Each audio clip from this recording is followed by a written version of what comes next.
Welcome everybody to the Damage Report on a fantastic Monday. That's right, I'm back. I am in for John Iadarola, who's busy being a dad. So much work there, but I am Francesca Fiorentini, here with you, excited to take you through a Monday full of news. And joining me, none other than the great Senator Nina Turner is here. Obviously, you've seen Nina everywhere, this channel, probably in like some event supporting some union rally. I don't know, Senator, you're everywhere. That's true, Francesca. It is as if you've been tracking me. I was just in Staten Island with the wonderful Christian Smalls, the leader of the Amazon labor union, just really celebrating their victories, and they got to keep pushing because Amazon has yet to recognize them, but that is not stopping Christian and his board and others from continuing to fight. They are a union, it's just that Amazon is not recognizing them, so they got to continue to fight. And just yesterday, I was in Philly. There is an international gathering of labor leaders from all over the world. And I gotta give a big shout out to the CWU, General Secretary David Ward, who is the leader of that organization, the communications workers over in the UK, for that invitation to be there. Senator Bernie Sanders was there. I mean, it was a great event, and really glad, Francesca, to see labor leaders from all over the world gathering. Yeah, absolutely, yes. And with news from the NLRB, just like last week, it's gonna be huge. It seems like the tides are turning on the bosses, and they should be running scared. So come to the table, Bezos. You better recognize the union, otherwise the NLRB is just gonna recognize it for you. Cause there it is. That's what's about to happen. Interestingly, we're not going into that story, but we have a ton to cover. Obviously, some shooting news because this is another day in America. We're gonna go into the mugshot fallout, a little bit of Biden stuff. He seems to be campaigning, but then also, what about his Veep? How's Kamala Harris doing? And is she engaging in Democratic politics that the people want to see? There's some feedback for her job later on in the program. So if you're here, you know what to do. You like in the stream, you share in the stream. You're making sure everybody knows what you get up to on a Monday morning. We also have a Monday Menace coming up. I feel like we all know who this guy is because we can't get his name out of our mouths ever since last week. But I'm curious to see if you guys can guess. But with all that, Senator, are you ready to start the show?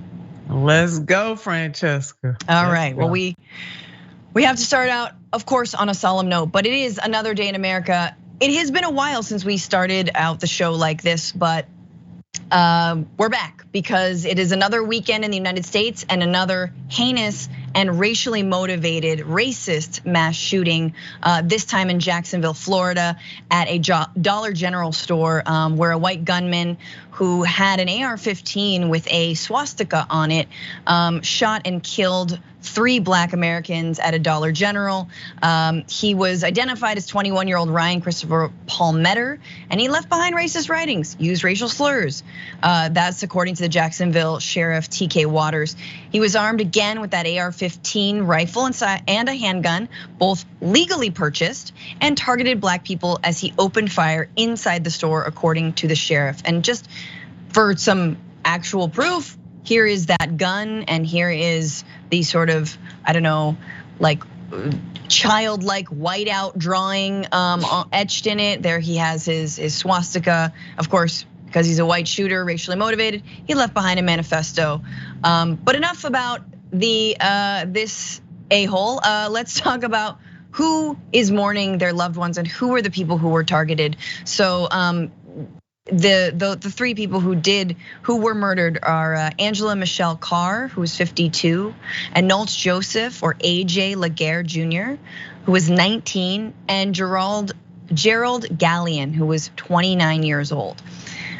So just sending so much love to Jacksonville and to the families of those who were murdered in cold blood. I want to just say before I could get to you, Senator, this wasn't the first target of this racist shooter. In fact, he tried to open fire at a local HBCU, the Edward Waters University. So at 12:48 before the shooting, the suspect stopped at Edward Waters University in Newtown, a predominantly black area of Jacksonville, where the sheriff said the suspect put on a bulletproof vest. A student flagged down campus security when they saw the shooter because he, quote, looked out of place. Yeah, looked scary as hell. The shooter then, I guess, was scared off, got into his car and drove away. By the way, there is a lot of history in that college. Edward Waters was founded in 1866 to educate former enslaved people. It is the oldest historically black college in Florida. Senator, your reactions to this shooting and also just the meaning of that first target. Yeah, Francesca, just crushing. I mean, all of America, quite frankly, should be in mourning, all of the world. This is very similar to what happened in Buffalo, New York, as you know, and many of our viewers, where again, a white shooter targeted black people. This is very much rooted, not just in racism. We get that umbrella term, but this is anti-blackness. The manifesto that was written by this shooter was very clear that he was out to hunt black people. Period. He made no bones about it. He was very clear. And I was very happy, Francesca, to see, well, not happy in that sense, but the fact that Sheriff TK Waters made it very clear that this was racially motivated. He didn't play with it, because a lot of times they play with this kind of stuff when it's crystal clear. Sometimes it might not be as crystal clear, but in this case, it was crystal clear. And again, as you laid out at the beginning of the segment, are just thoughts and prayers. We got to go further than that, but for us to say thoughts and prayers to the family and to the friends who have lost their loved ones in a tragic, unnecessary shooting. This did not have to happen. And that student actually at the college, I mean, thank God that they saw this guy, because no telling what would have happened on that campus. This is, as you laid out about the shooting itself, I want to add to that, the whole anti-black nature of this is also another day in America. And many people don't want to admit it. They want to say that we're beyond it, that this country is not racist. It wasn't rooted in racism. I've heard Democrats say it. I definitely hear today's Republicans say it over and over again ad nauseum. Just because people are out there saying that does not make it true. The entire history of the United States of America was built on anti-black racism, the stealing of the indigenous people's land. I mean, these, Francesca, are irrefutable facts. And the point that, and the pain point here is that we're still going through some of these same things in the 21st century. This is what really should gall people, that it is not safe to be black almost anywhere in this country. And this country, this is not, well, anyway, don't get me started on Ramaswamy. I know we're gonna talk about him a little later, what he did on CNN. I was actually on the panel of CNN yesterday, and when he was on the set, he wasn't on set, but when his segment was playing, I was in the makeup artist chair. And I'm telling you, Francesca, I was about to leap out of my seat, but we're gonna say that for the next segment. You couldn't move because they would have messed up your eyeliner. You're like, oh, if I could move. My lashes and everything, I was seething. I mean, I was about to levitate, okay? Right. But back to the Jacksonville, that entire community is in mourning over this. It's Jacksonville, Florida today. It could have been anywhere in America. It has been at different points anywhere in America. All of America should be outraged, not just the black community. All of America should be outraged at this type of anti-black violence. 100%. And I think that while it could have happened and has happened in many states across this country, racially motivated, we think of the El Paso shooter, you think of the Buffalo shooter, it's so, it's every single day. But the fact that it was Florida, and the fact that it was initially, the target was a historically black college, that not just any black college, but perhaps the first to help educate formerly enslaved people, should not be lost on anyone. And the governor, sadly, of this state should also not be lost on anyone. And the kinds of policies that he is espousing and enacting throughout the state of Florida, specifically when it comes to colleges and universities on what they can and cannot teach, just like Black history, as Senator just clearly and simply laid out This country founded on white supremacist violence. This country founded on the backs of enslaved people. It's okay to say that. We should understand that and move forward with it. But no, Governor Ron DeSantis, of course, has pitched completely erasing that history.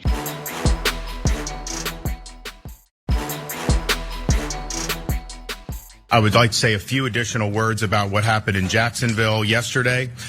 Florida, the state and its people condemn the horrific racially motivated murders perpetrated by a deranged scumbag in Jacksonville at the Dollar General store. Perpetrating violence of this kind is unacceptable, and targeting people due to their race has no place in the state of Florida. Casey and I extend condolences to the victims and their families. Okay, thank you for saying that. And yet, from what I remember, you're also the governor who said that Florida is the place where woke goes to die. And what is woke, according to you, is learning about Black history. What is woke, according to you, is learning about LGBTQ plus history. So the idea that a white shooter or a bigoted shooter would target those communities, that should not be lost on any of us. But Senator, what do you make of this? Him showing his face in the wake of all that. Yeah, it's empty. I mean, I've seen footage of Black people booing him as well. He should be booed because this is empty. His back was all the way, Francesca, all the way up against the wall on this one. Had there been just a little opening there, I think he would not have called it racially motivated, but he should have went further and just say what it was. It was anti-Black racism.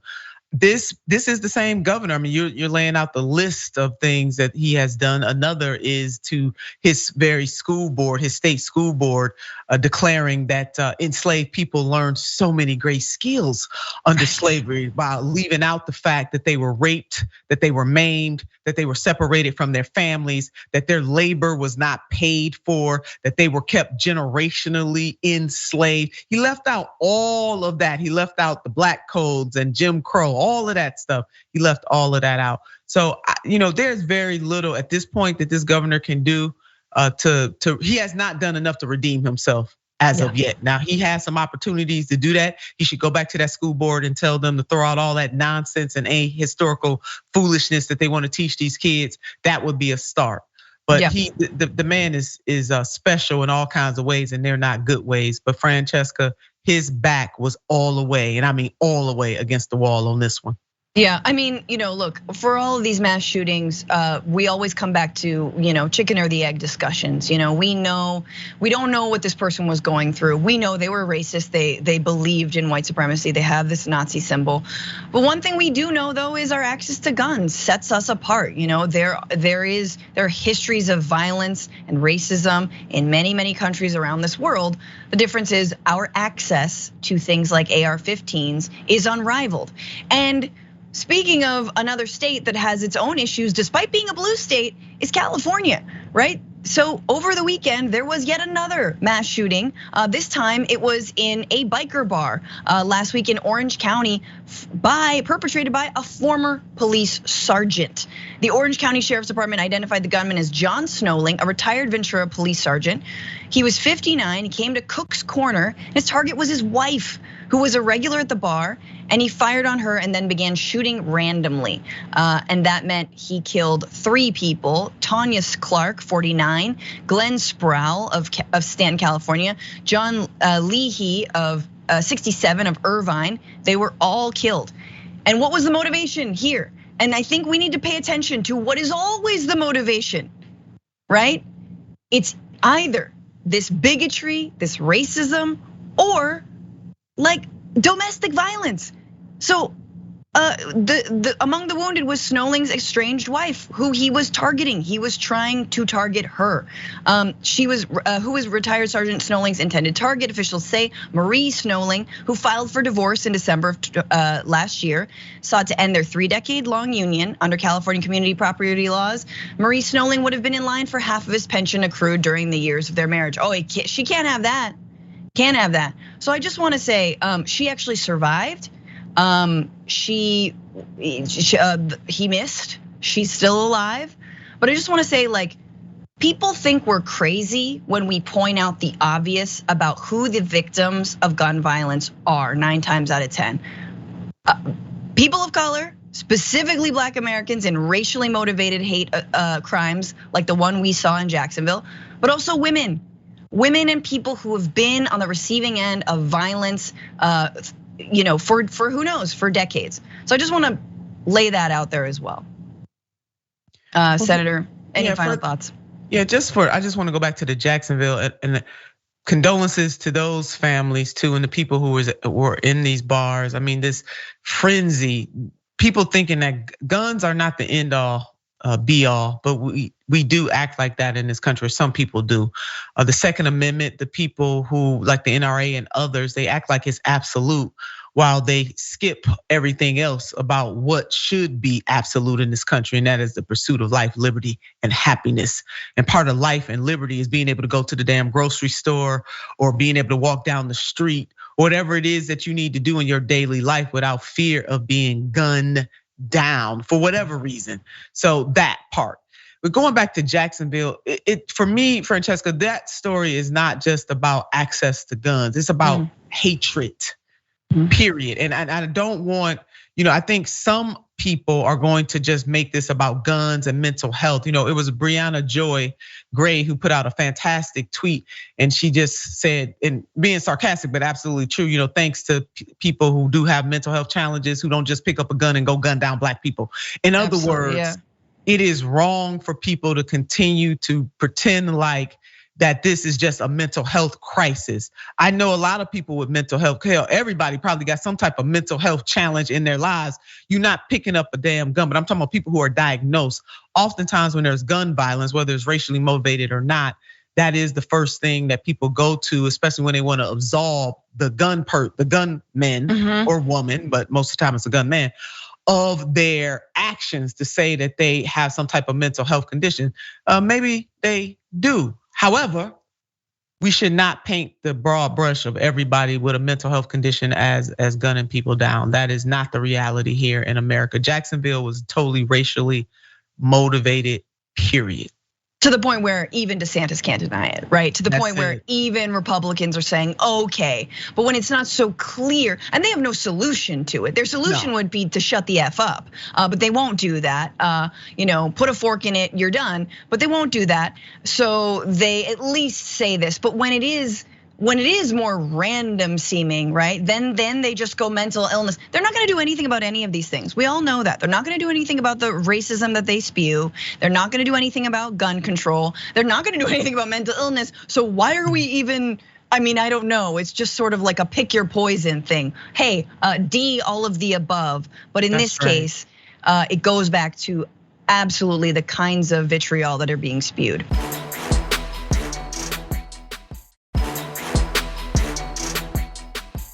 Let's switch gears a little bit, because we gotta, there's more fallout from the mugshot, the other shot heard around the world. Sorry, that was a terrible segue. Cancel me right now. Let's talk about a mugshot instead of shootings. There we go. That's a better segue. Oh God, Francesca, you're doing fine. Sweat beating down my brow. Let's go to this. There are kind of two different types of mugshots that go out there in the world. There's the Tiger Woods, Bill Cosby, pathetic figure mugshot.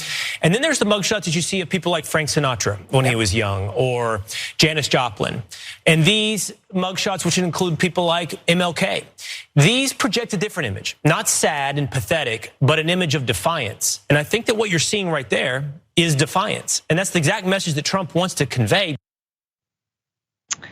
Oh yeah, there's two types of mugshots. There's this really hot mugshots, and then there's a not hot mugshots, and then there's MLK, which if we can't miss an opportunity to make sure we compare Donald Trump to Martin Luther King Jr. Which is the only thing is that they both have a J somewhere in their names, but. Obviously, this is all fallout from last week's booking in Fulton County of prisoner P01135809, AKA the 45th president of the United States, Donald Trump. And in case you were wondering, you have the mugshot again. There he was. And but that wasn't all that Fox News had to offer. They weren't just saying that he was like MLK. Jesse Waters took it a little bit farther. Take a look. Judge, and I say this with a unblemished record of heterosexuality. He looks good. And he looks hard. And why would you think that you wouldn't practice the shot? Is that a surprise? Of course you practice the mug shot. You only don't practice if you're drunk. He looks good, and I have an unblemished record of heterosexuality. Oh gosh, so much cringe, Senator, the most cringe. But there they are. I mean, honestly, he looks hard. It feels like Jesse Waters might be hard. I'm sorry, people, I apologize. But there they are, they're just fawning over him. What can they do? He looks great, he's incredible. We love him. This is not a sad mugshot, this is a good mugshot. Your thoughts? Only in an alternative universe would you find people glorifying mugshots. Now, if that was a mugshot of President Barack Hussein Obama, do you think they would be glorifying the mugshot? Absolutely not. And the only reason why they brought up Dr. Martin Luther King Jr., let me remind our viewers that at the time that the Reverend Dr. Martin Luther King Jr. was alive, he was vilified by both white people and black people. A total blemish on the black community. I'm put that in the parking lot. He was not beloved in the way that people think that he was at the time, because at the time he was shaking up the system. So we got two different types of mugshots here. We got a mugshot of a man who stood up for justice and for a beloved community and for the right to vote, et cetera, et cetera, et cetera, unions, that kind of thing. The first March on Washington, as we celebrate the 60th or remember the 60th anniversary on the March on Washington for jobs and freedom. Let's underline, bolded, underscored, exclamation point, jobs and freedom, where the Reverend Dr. Martin Luther King Jr. gave his I Have a Dream speech. Totally different mugshot. And then we got a mugshot of a dude who is so self-absorbed that he wanted his own vice president to throw the election, that they just wanted to overturn a democratically elected opponent of his in now President Joseph R. Biden. Two different type of mugshots. Jessica, these people are out of their ever-loving minds. There's no other way to describe and it's also the clips that we just showed. Right, and it's so funny that the first commentator, he's like, yeah, like Tiger Woods and Bill Cosby, not to like, I mean, Bill Cosby, I do not condone at all, but like, okay, two black men, and then Janis Joplin and Sinatra happen to be white, and then MLK Jr., who has been so whitewashed by the likes of Fox News that he's honorary white in their minds, right? It's just like, the one black guy, it's like, yeah, MLK Jr. and Clarence Thomas. It's like, yay, they're fine. It's just so racially not even coded, it's just right there. But okay, on looking hard, on looking good, and we're gonna talk about how Joe Biden is playing this entire thing and his reactions to the indictments, how he's using it or not in his campaigns. But here was the current president's reaction to that mugshot. Have you seen Donald Trump's mugshot yet? Mr. President, are you worried at all about that? I did see it on television. What'd you think? Handsome guy, wonderful guy. Handsome guy. He got a handsome guy comment. And I saw it on television. I love, and this is maybe for the later segment, but it's very funny to me that Biden is clearly trying to draw a line. He's not trying to use this to his advantage. He is, and sort of annoyingly, in the same ways that he would like, tell Kirsten Sinema, that she's a tough cookie, or like, whatever sort of smart as a whip or something like this.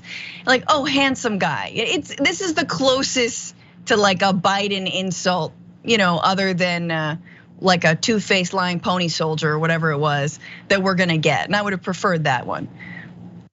I would have too, Francesca. I'm tickled here in a way. It was a clever answer, at first glance. Look, I don't want to talk about mugshot. I wish he had pivoted to something else. Let's talk about the economy. I don't give a damn about this man's mugshot, but he didn't pivot. Right. It was clever at first glance.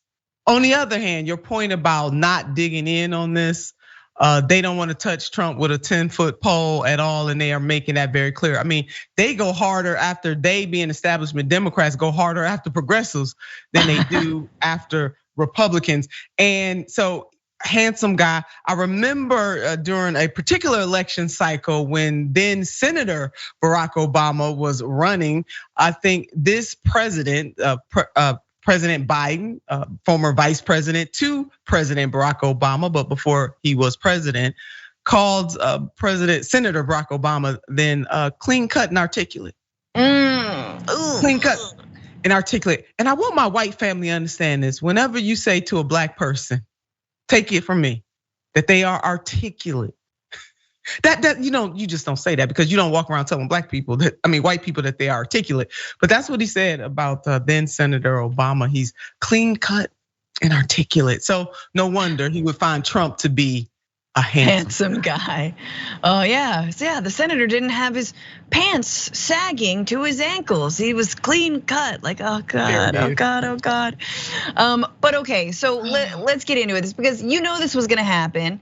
Obviously liberals, some people are putting Trump's mugshot on their t-shirts, but Donald Trump is also putting his mugshot on t-shirts and on, ironically, mugs. A little on the nose there. In fact, the former president is raising lots of money off of this mugshot. So it's like maybe it's a surprise that he doesn't have more. Maybe he should request having mugshots in all of his indictments. How many we would have, like 4 or 5 by now. The former president has raised $7.1 million since he was booked at an Atlanta jail Thursday evening, according to figures provided by his campaign. On Friday alone, Trump even raised 4.18 million one day, making it the single highest 24-hour period on his campaign trail to date, according to a person familiar with the totals. How is he doing it? Well, there's a lot of begging and borrowing and stealing, of course, because it's Trump, but there's also products like these. For just $34, you can get t-shirts that say, "Never surrender" with Donald Trump's very practiced, handsome mugshot. Then you can get a poster, and again, that mug for your covfefe. Senator, I pointed this out on my show, The Bituation Room, but when you have a mugshot and you say "never surrender" on it, I'm not sure if MAGA understands that by virtue of the fact that there is a mugshot means he turned himself in. He surrendered. I mean, he's not kicking and screaming. He's not in a straitjacket. He's not handcuffed. He's there by his own free will. He surrendered. And by the way, it's the 4th time he surrendered. So I'm not sure what we're talking about here, never surrender.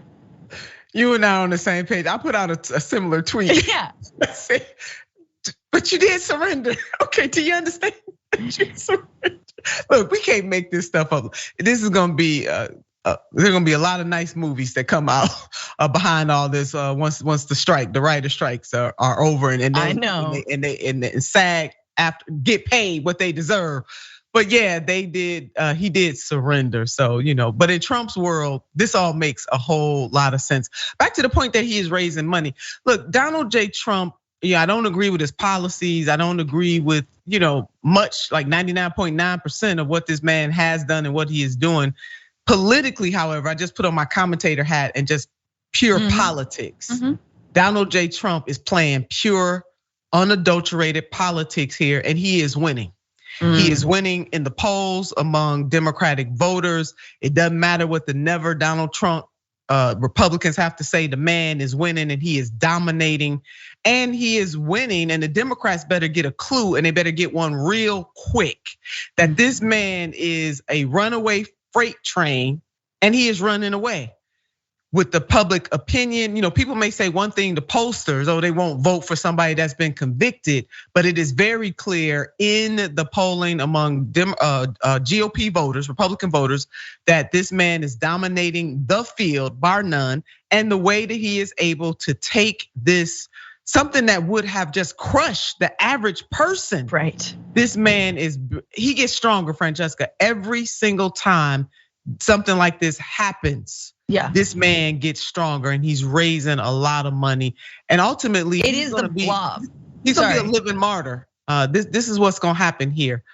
if people don't get a clue and stop playing games with Donald J. Trump. And I'm not talking about the convictions and all of that. What's happening in the legal, let the man have his day in court. I'm just talking about on the pure political side. Sure. You got Democrats who playing games in the same way they did in 2016. They took this man for granted. The Clinton campaign wanted him to be the nominee because they thought that he would be the easier person to beat. And here we are, right? And the same thing, if the Democrats don't get a clue real quick, the same thing could happen in 2024. Don't play with this man. 100% underlining that. I mean, we're gonna talk about that in a little bit, but I just wanted to also, to your point, this doesn't talk about his electability, but people do agree. Yeah, he committed crimes. So this is broadly not just Republicans, but more than 3 in 5 Americans believe Donald Trump has committed a crime, including independents by 49 points. 9 in 10 Democrats and nearly 3 in 10 Republicans. Okay, not great. Roughly 7 in 10 Americans, including similar shares among independents, believe that the indictments brought so far against Trump are serious. About 60% say the same about whether they are legitimate investigations, compared to just 2 in 5 who say they are witch hunts. So again, Americans seem to think these are he did commit crimes and they're serious crimes, which bodes well, I think, in the general. For sure, in terms of the Republican primary, it is a runaway. It's even more of a runaway now, but this definitely tells us that it doesn't tell us whether they would still vote for him. It tells us though that if the alternative, which seems to be Biden at this point, is not going to combat this more strongly, it doesn't really matter whether they think that he was committed of a serious crime, because if he's still offering the same old, poo-poo platter of xenophobia and build the wall and I'll bring jobs, they might as well throw down with him. So who knows? It doesn't really say whether it's about electability, Senator. So. And Francesca, just one other point. Don't forget, we just watched paint dry last week with the GOP debate, which former President Donald J. Trump was not on that stage. But when the moderators asked the question, if in fact President Trump becomes the Republican nominee, who among you would vote for him? Right. The majority of the people on that stage raised their hands, even the ones who kind of half-heartedly raised their hands, they raised their hands. And Desantis, who just really showed that he is no leader at all, as he looked around to see who else was raising their hand before he raised his hand. But the bottom line is that those folks said that they would support him as the GOP nominee if that became the reality.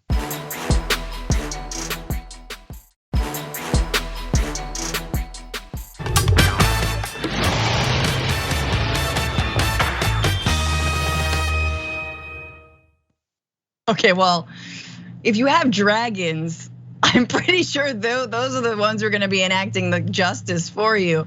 Anyway, okay, the bumper's great. I'm not critiquing the bumper, but if you guys don't know how it works, which I guess I clearly don't, we lay out evidence and then we each rule. Senator Turner and I will both rule on what we think, and you all can rule about this issue. And before us today is whether or not Donald Trump should be barred from running for president.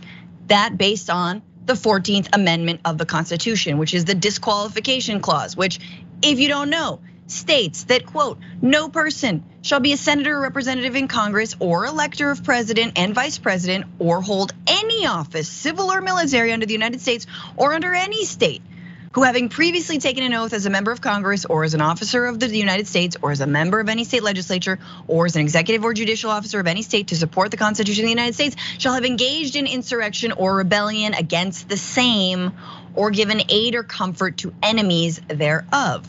But Congress may, by a vote of 2/3 of each house, remove such disability. So they can overturn that ruling, which they might.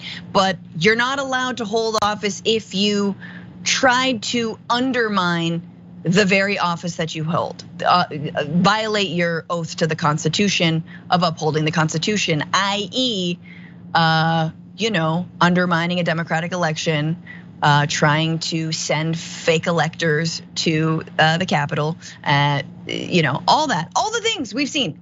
I don't know, keeping classified documents, that could fall under that. So just so you guys, if you needed a little more evidence There's also some aid and comfort I think we all saw happen on January 6th. Do you remember this, Sat? This was a fraudulent election, but we can't play into the hands of these people. We have to have peace. So go home. We love you. You're very special. You're very special. We love you. That could be aid and comfort. Now I know a lot of people are saying, well, look, he's probably not gonna get convicted in this particular case of January 6th, which by the way, now has a court date of March 4th. So right before Super Tuesday, very, very fitting. So that's just the breaking news on this. But he still might get disqualified even if he's not convicted. Constitutional scholar Professor Lawrence Tribe and former conservative federal judge Michael Luddig pointed out in their article in The Atlantic, the disqualification clause operates independently of any criminal proceedings, and indeed also independently of impeachment proceedings and of congressional legislation, and was, quote, designed to operate directly and immediately upon those who betray their oaths to the Constitution, whether by taking up arms to overturn our government, by waging war on our government, and by attempting to overturn a presidential election through a bloodless coup. I think that was the third one there. I think that's when he fell into. That being said, there is a counter from Professor Michael McConnell of Stanford Law School who says, we must not forget, we're talking about empowering partisan politics. Politicians such as state secretaries of state to disqualify their political opponents from the ballot, depriving voters of the ability to elect candidates of their choice. If abused, it is profoundly anti-democratic in the absence of actual engagement in the actual insurrection. Judged as such by competent authorities, we should allow the American people to vote for the candidate of their choice. In other words, it's a slippery slope. If you disqualify Donald Trump under the 14th Amendment, what could happen? Everyone's going to start engaging in this, according to this professor, partisan politics. Which to me sounds a little bit like what Fox News and other right wingers are saying, is that it's all a witch hunt and it's all partisan driven. But Senator Turner, what do you think in terms of this? We don't have to give our ruling just yet, but in terms of the evidence mounting to disqualify Donald Trump under the 14th Amendment, thoughts? Yeah, and thank you for that, Francesca, because I don't want to necessarily give a ruling at this moment, but based on the evidence as presented and the, especially the bloodless coup part of it. I mean, we have President Donald J. Trump on record as wanting his vice president to overturn this election, to do what was not in the authority of Vice President Pence to do. He wanted him to do just that. And I thank God Vice President Pence did not do that. In that regard, I think that there is some smoke there, and it may be some fire on even just that alone. In terms of whether or not President Donald J. Trump provoked those people to do what they did, can he be held accountable for what they did? I mean, I think that's where the grayness of this comes in. My last point on this: people going after people for political reasons, being partisan. I mean, unfortunately, and I'm not saying that that's the case in what is happening to President Donald J. Trump, although there are lots of conservatives who believe that, even people that I talk to who are conservatives. But there are points in, American politics where we know good and well that people are playing partisan politics. Unfortunately, that's part of the American political psyche, and it's unfortunate, but it is a very real reality that we all must watch for. And again, let me repeat, I'm not saying that that's happening here, but it has happened and it can happen going into the future. Yeah, and to me, I think the people who play it the most are Republicans, and I actually envy the way that they play it, right? They make a mountain out of a molehill every single damn day. And so this is my thing with the 14th Amendment is so clear. And I wanna go to Jamie Raskin, Representative Raskin in a second, but it is so clear to me that this is designed to precisely bar someone like Donald Trump from running for office, and all of the people who helped the January 6th and who aided and who supported and who worked with Ali Alexander from the Stop the Steal rally, and who, all of the local officials who worked with the alternate slate of electors. Anyone who participated in this, they should be barred. And shoe on the other foot, if this were a Democrat doing it, oh my God, they would have barred them from running for office instantly. So that's my thing with all this, is that I feel like Democrats are so weak when it comes to even just obeying the letter of the law. But let's go to Representative Raskin on his thoughts and what he thinks, whether he thinks Donald Trump should be qualified to run for office. Section 3 of the 14th Amendment presents a clear and unequivocal statement that anyone who has sworn an oath of office, and by the way, not just a president, but members of Congress and others who hold federal office, who engage in insurrection or rebellion, having sworn an oath to uphold the Constitution against enemies, foreign and domestic, can never serve again in federal or state office. And this was added after the Civil War as a general constitutional principle, and we have to abide by it. After the Civil War, I mean, you can only imagine back then the idea would be to utilize that amendment in this very case, in this exact instance, that you cannot basically sick the government against itself. You cannot incite a coup, especially from the halls of power. But anyway, ruling, I'm just gonna say yes, he should be disqualified. Is he going to be? No, Senator. No, that's the truth. What you just laid out right there. 1865. I mean, the congressman talking about the after Civil War. So we're talking about 1865. The problem here, the challenge is here. This will be a tit for tat, and that's not to say that Donald J. Trump should be absolved from anything. Let's duke this out in the court of law. But we know how petty politics is and can become. And you bet your bottom dollar when Donald J. Trump, if he is found guilty, if he goes down, and I understand that guilt is not necessarily the measure for whether or not he should be disqualified. I won't put that in the parking lot. But you know the Republicans are laying in wait to do the same thing to the Democrats. And Francesca, when politicians act in this way, that is always gonna be a tit for tat. You know who gets lost? The everyday American people. And that's what's happening right now with all the Donald J. Trump drama. Every day, Big Mama, Big Papa, and all that they love is being lost in the public discourse.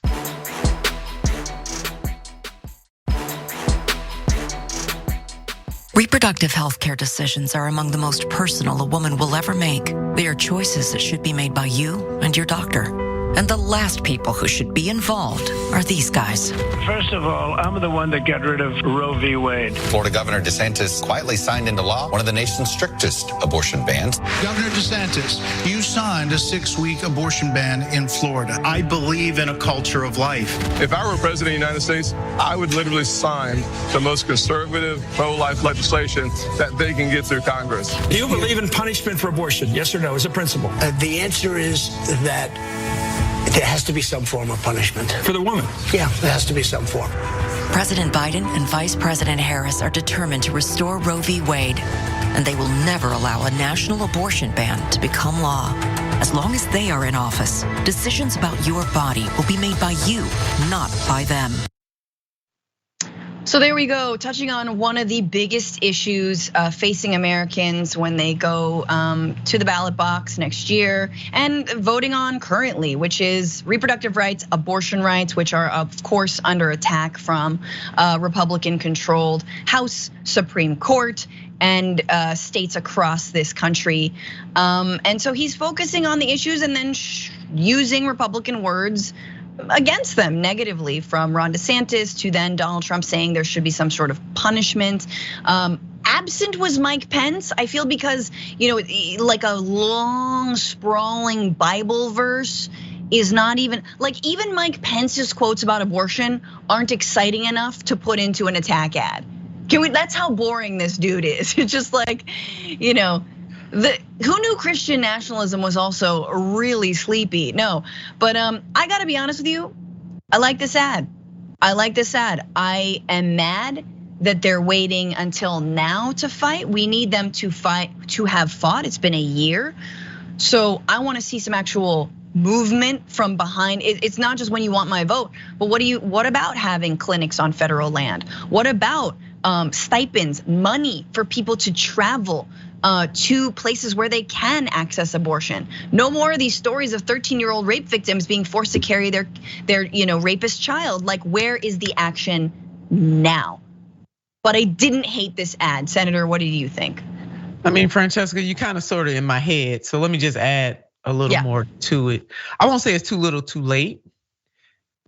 However, they had a chance to Roe should have been codified. It could have been codified under President Barack Obama. It was not codified. President Biden had the opportunity to go up against members of his own party, two in particular, Sinema and Manchin, who I call the shadow president, when it comes to doing away with the filibuster. He did not want to do that. So while I will give them 2 half cool points for this commercial, on the other side of that, it is not them doing all that they could have done and that they can do in this moment with the power that they have. I mean, they're simply stating the obvious. And my last point on this particular point for this moment, voters are being extraordinarily animated by economic concerns.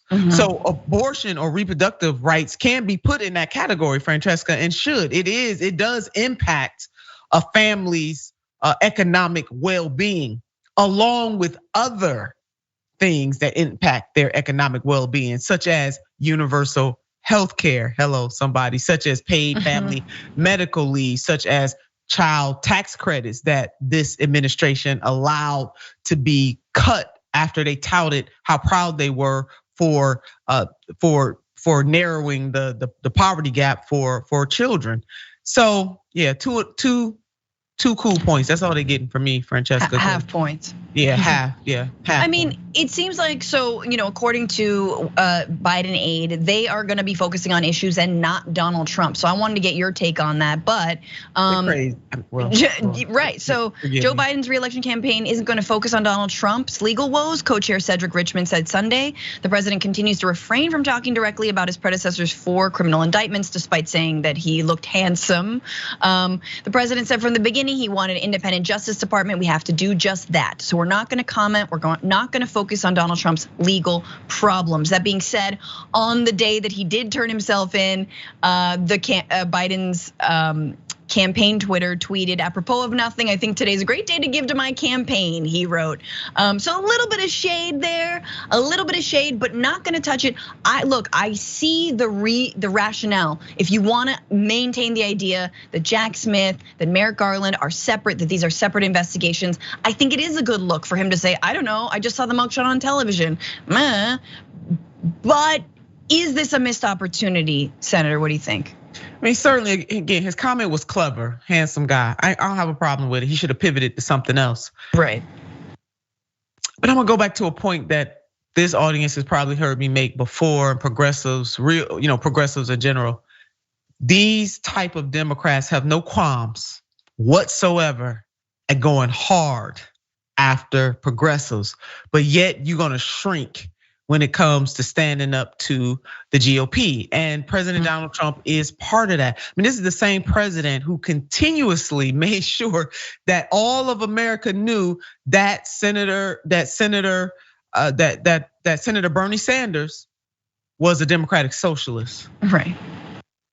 Right, I mean, that's it, and used it to the negative every single chance he got, every single chance that their campaign got, knowing that Democratic socialism, the power is in the Democratic Party, not the type of socialism that you think about when you think about communism. But they did not hesitate, you hear me, to do that to the Sanders campaign, of which, for full disclosure, just in case there's anybody on this earth who did not know, I was a national co-chair for Senator Bernie Sanders' campaign in 2020 and a national surrogate in 2016. So all I'm saying, Francesca, is that it's just a little curious for me how they want to tiptoe around President Donald J. Trump. But again, they got all the heat in the world for progressive candidates, whether they running for president or running for Congress. Yeah, I hear you 100%. My thing is, I think they're trying to give him the rope. He's got plenty of rope, and he is hanging. I mean, to hang himself with, at least with the general population. I don't think, even if they went hard on the indictments, I don't even know if it will work, as we just talked about. He's only getting stronger. So what they really have to do is talk about what they're gonna do and what they have been doing. Sing the praises of the Inflation Reduction Act. Sing the praises of some of the student loan debt relief, and make real concrete promises, or do more. It's not over yet. The election's not up yet. You can still win people over, and they need to go and fight a little bit harder. But we're gonna talk about that even more in the aftermath. But for now, if you're on linear, this is where it ends for you. There's still more to come, so many more stories, including our Monday Menace. Senator Turner will be here, as well as me, Francesca Fiorentini. Hold on to your butts, people.